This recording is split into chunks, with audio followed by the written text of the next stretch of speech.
Have you ever looked at your bank account and just wondered, where did all my money go? You know, one minute it's there, and the next, poof, it's gone.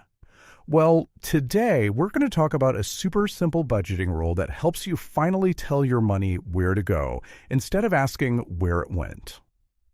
All right, let's kick things off by talking about a feeling, a really common one when it comes to personal finance. Let's be real for a second. Does managing your money just feel completely overwhelming sometimes? I mean, you've got rent, you've got bills, you're trying to save for the future, but you also want to, actually enjoy your life. Juggling all of that, it can feel absolutely impossible. And for so many of us, it creates this cycle where we feel stuck. Money comes in, money goes straight back out, and by the end of the month, you're left wondering what you even have to show for it. It feels like you're just treading water, not getting anywhere. But what if I told you there's a simple, elegant framework designed to cut right through all that chaos?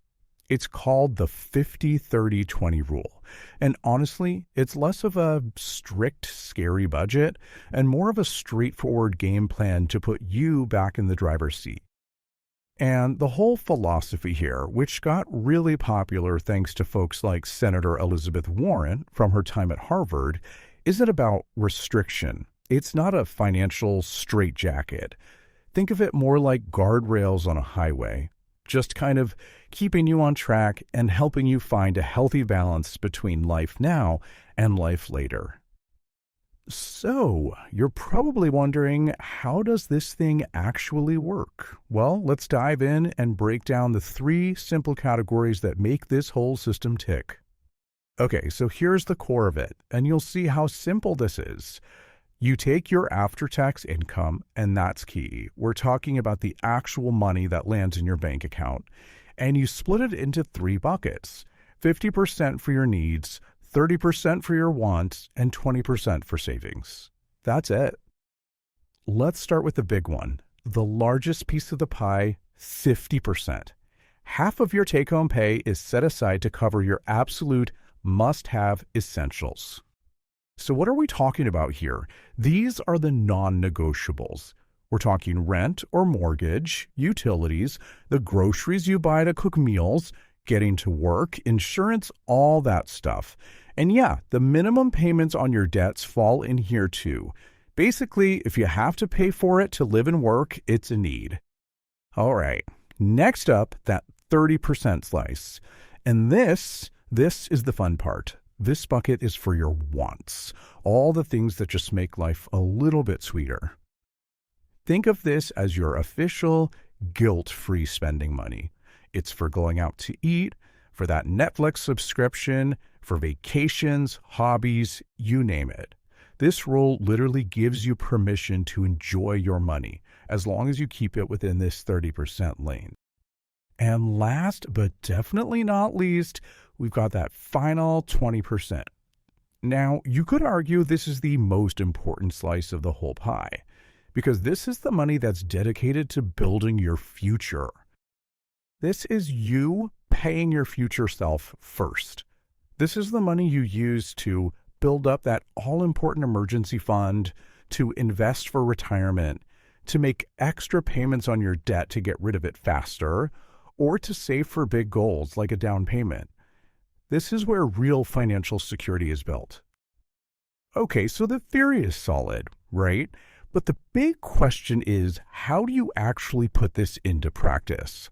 Don't worry, it's a really straightforward 3-step plan. It really just boils down to this. First, you need to know your number. What's your actual monthly take-home pay? Second, you've got to track everything for just 1 month. Every dollar you spend gets put into one of those 3 buckets: need, want, or saving. Then third, you compare. You look at where your money actually went versus the 50-30-20 goals, and you see where you need to adjust. Well, let's put some real numbers to this to make it super clear. Say you bring home $4,000 a month after taxes. Using a rule, your plan would look like this: up to $2,000 for your needs, $1,200 for your wants, and a solid $800 going straight towards your savings and debt repayment goals. See? It gives every single dollar a job.